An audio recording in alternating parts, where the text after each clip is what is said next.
Dans cette seconde vidéo, nous allons donc créer un nouveau rapport, l'objectif étant d'afficher les fournisseurs après saisie du code produit. Donc d'un point de vue technique, nous allons avoir la création d'un rapport avec un tableau et ensuite la mise en place d'un filtre sur un champ, donc ici code produit.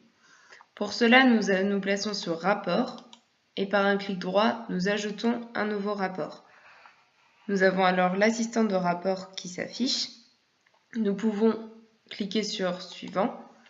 Nous choisissons la source de données grâce à laquelle nous allons obtenir nos données. Ici, nous pouvons choisir la source de données partagée précédemment créée ou alors paramétrer une nouvelle source de données. L'avantage des sources de données partagées, c'est qu'on les paramètre au début du projet et après on peut les reprendre à chaque fois. Donc ici, nous allons utiliser la source que nous avons créée, donc AdventureWorks. Nous pouvons cliquer sur suivant.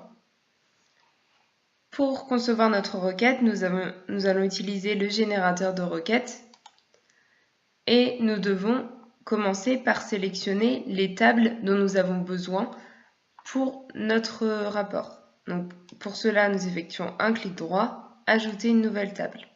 Ici, nous avons besoin de 3 tables, donc nous pouvons les sélectionner tout en même temps en pressant le bouton CTRL. Nous avons besoin de DIM Vendor, DIM Vendor Product et DIM Business Entity Address. Nous pouvons alors les ajouter. Une fois que les tables sont ajoutées, nous devons les lier entre elles.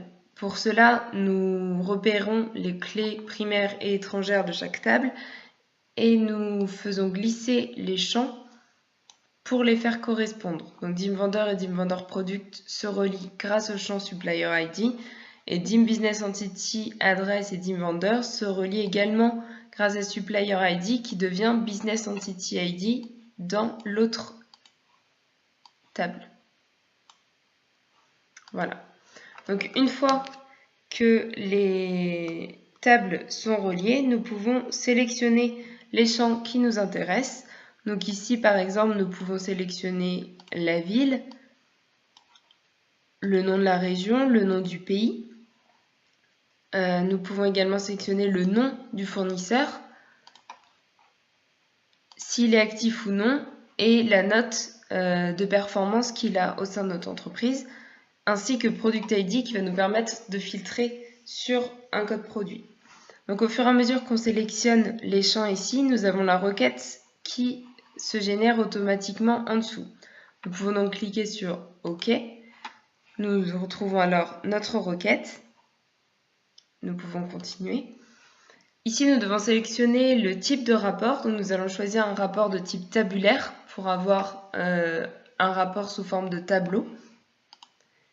Et comme nous ne voulons pas effectuer de regroupement, nous pouvons mettre tous nos champs dans détail. Donc, c'est-à-dire qu'ils seront au même niveau dans notre rapport. Suivant. Nous pouvons choisir n'importe quel style de tableau. Ici, nous laissons le style ardoise. Nous rentrons le nom de notre rapport, par exemple RS1, et nous cliquons sur Terminer. Donc, quand un rapport est créé, nous avons l'onglet Conception qui nous permet de modifier le rapport, et ensuite nous avons l'onglet Aperçu qui nous permet de visualiser les données. Donc ici, nous retournons dans Conception car nous souhaitons créer un filtre sur le champ Code Produit. Donc pour cela, nous allons créer un paramètre. Donc nous nous plaçons dans l'onglet Données du rapport, ici sur la gauche de l'écran, et nous effectuons un clic droit sur Paramètres pour ajouter un paramètre. Le nom du paramètre sera le code produit, donc sera par exemple Product ID, et l'invite sera code produit à sélectionner. Donc l'invite permet à l'utilisateur, dans l'onglet Aperçu, de savoir ce qu'il doit compléter comme information. Donc le type de données, c'est un entier, et nous voulons que le paramètre soit visible. Donc le paramètre est désormais créé, nous le voyons apparaître ici, et nous nous plaçons maintenant dans le dataset. Donc le dataset regroupe tous les champs que nous avons sélectionnés pour notre rapport via notre requête Et donc dans le dataset, nous allons dans les propriétés et nous allons pouvoir mettre en place un filtre. Donc nous ajoutons un nouveau filtre qui pointe sur le champ Product ID et la valeur associée sera le paramètre précédemment créé. Donc le paramètre permet de renseigner la valeur que nous souhaitons et le filtre permet de dire que la valeur renseignée correspond au champ Product ID. Donc nous pouvons cliquer sur OK.